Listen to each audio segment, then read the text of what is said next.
21h, 22h, BFM Business, Paris d'avenir, Nathalie Croiset. Bonsoir, bienvenue dans Paris d'avenir, tous les soirs à 21h. Surtout, vu le projet et l'idée, il y a une vingtaine d'années, finalement, de se dire on peut facilement rapprocher le monde de l'entreprise, l'univers du théâtre et deux passions, une passion pour le théâtre, une passion pour l'entreprise et plus particulièrement pour les ressources humaines dans l'entreprise. Et on s'est dit, est-ce qu'on peut faire une passerelle entre les deux, un pont sur lequel les gens ne vont pas se promener mais se former. Donc c'était une question, on l'a tenté, ça a marché et ça marche toujours très très bien. Ça se développe de plus en plus, on va comprendre au fur et à mesure des missions aussi comment ça fonctionne tout ça. À vos côtés, vous avez une cohésion.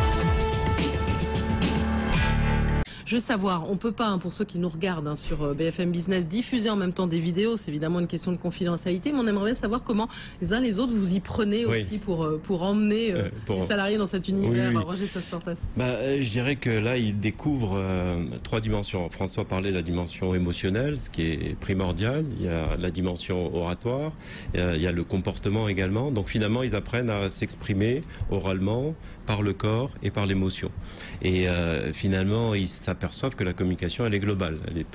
C'est pas uniquement des mots, c'est pas uniquement des phrases. Autrement, ce serait un peu insipide si ce n'était que ça. Et donc, cette dimension émotionnelle est très importante. Alors, au début, pour aller sur scène, c'est pas facile, mais ils finissent par y aller. Et quand ils y sont, ils ont du mal à redescendre. Donc ça, c'est très très bon signe. Et c'est sûr.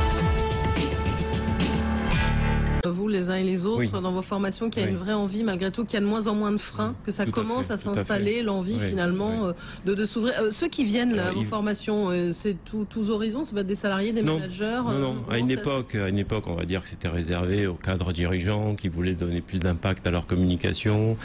Ensuite, c'est allé vers le middle management parce qu'effectivement, un manager stressé devient un manager stressant, donc c'est embêtant.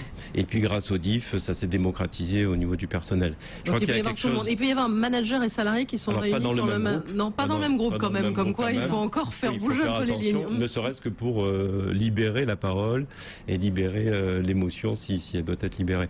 Je voudrais compléter là, parce que vous avez tout à fait raison, sur l'aspect humain. Les entreprises veulent absolument remettre au centre du jeu, si je puis dire, les hommes et les femmes qui font l'entreprise, qui font battre le cœur, j'ai envie de dire, de l'entreprise, tant sur le plan économique que sur le plan humain, bien sûr. Et ces formations-là qui sont centrées sur les êtres humains, y répondent parfaitement. Donc la crise accentue aussi cette chose-là. Et donc ce besoin d'appartenance à l'entreprise, ce besoin de motivation, il se fait à travers les formations, notamment ludiques comme le théâtre ou la musique. Revenir à des valeurs, à ce qui était aussi ce qu'on appelait l'entreprise à papa, mais finalement qui était très familiale, où il y avait aussi des liens. Alors l'entreprise à papa ou à l'inverse, l'entreprise de demain. C'est vrai que vous parlez beaucoup d'ailleurs dans vos émissions, et vous avez raison, des nouvelles technologies, des outils qui vont révolutionner notre quotidien, mais rien ne se fera sans les êtres humains et sans les hommes et les femmes. L'innovation, elle est dans l'innovation de service et dans l'innovation aussi au quotidien. C'est un pari d'avenir très important. Roger, ça pour ça, vous avez la même vision. Et vous avez évolué en 20 ans. Vous voyez aussi d'autres demandes, des nouvelles demandes qui apparaissent et votre métier aussi qui évolue dans ce domaine-là. Tout à fait. C'est vrai que la pédagogie du théâtre est très très forte. Elle est forte et elle se passe bien grâce aussi, je tiens à le souligner, j'en profite, aux formateurs, parce que nous avons une quinzaine de comédiens formateurs, dont Éléonore et d'autres. Et ils font un travail formidable avec beaucoup de générosité, beaucoup de professionnalisme. C'est important parce que il n'y a rien de plus sérieux que le théâtre. On parle du côté ludique.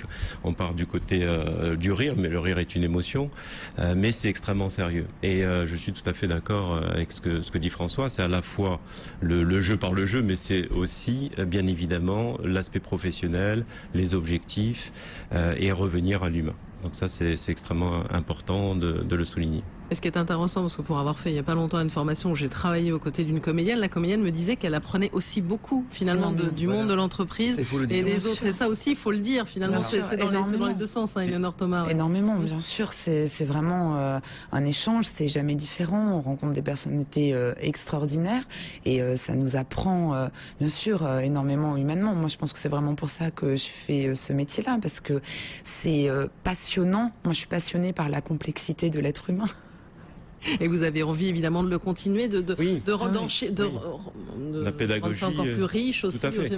La pédagogie s'enrichit. On l'a décliné sur d'autres thèmes. On a parlé beaucoup de prise de parole publique. Oui, parce que c'est vrai que sur Paris, prise de parole publique, c'est vraiment votre formation phare, on va dire. En intra, en inter, bon, mais nous l'avons décliné à la gestion des conflits, à la cohésion de groupe, au management de leadership, bien évidemment, à la gestion du stress. On en a parlé. C'est-à-dire que finalement, les domaines sont couverts par ce type de pédagogie. Et je vais un peu plus loin, puisqu'on en parlait un petit peu tout à l'heure.